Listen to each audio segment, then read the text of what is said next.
हमनी के मंच के जमा दे लोग और ज्यादा कहे के बा भूगल उठा के राजा जी ए राजा जी ए करे तारा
लड़का चाहे लड़की होला तो घर के दादा दादी जब जाला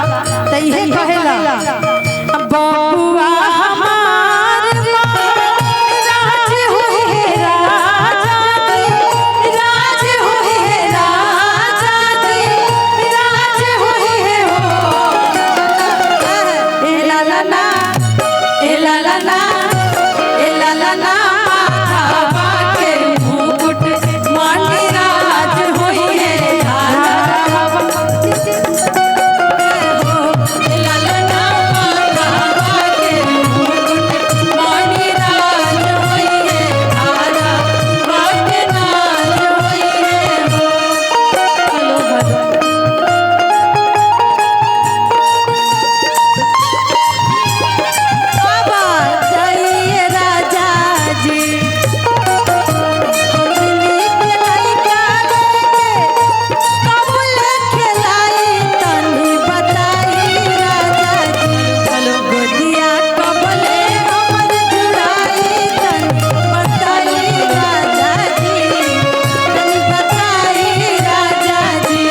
गोदिया कबले हमर जुड़ाई तनी बताइए राजा जी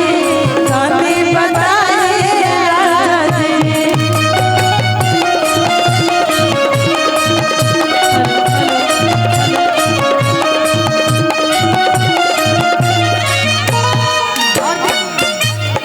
हेलो हेलो हेलो हेलो भैया यार के लाइव क्यों कट जा रहा है हेलो और कहना है हेलो ई लाइन हमने के गाँव इंस्टाग्राम पर बड़ा वायरल रहा है बबुआ हमार थोड़ा सा भैया साउंड वाले भैया थोड़ा इधर जो मॉनिटर में रिपीटेशन है उसको कम करिए hello hello hello hello hello hello hello hello hello hello hello hello hello hello और कहे के हेलो कि हमारा बुझाता बबुआ अरे एटीएम होई है नाना तो हेलो हेलो हेलो जीएम होई है नाना तो जीएम होई है हो हेलो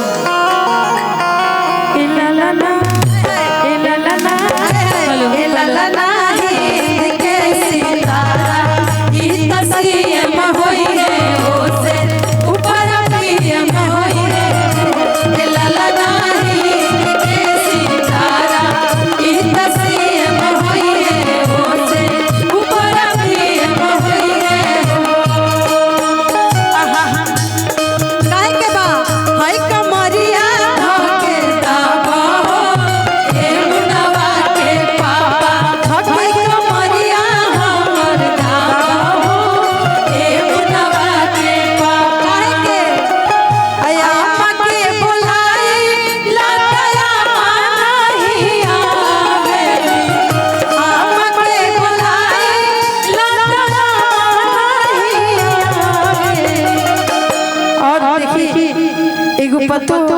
अपन दुख दर्द हमदर्द अपना पति देव से कहत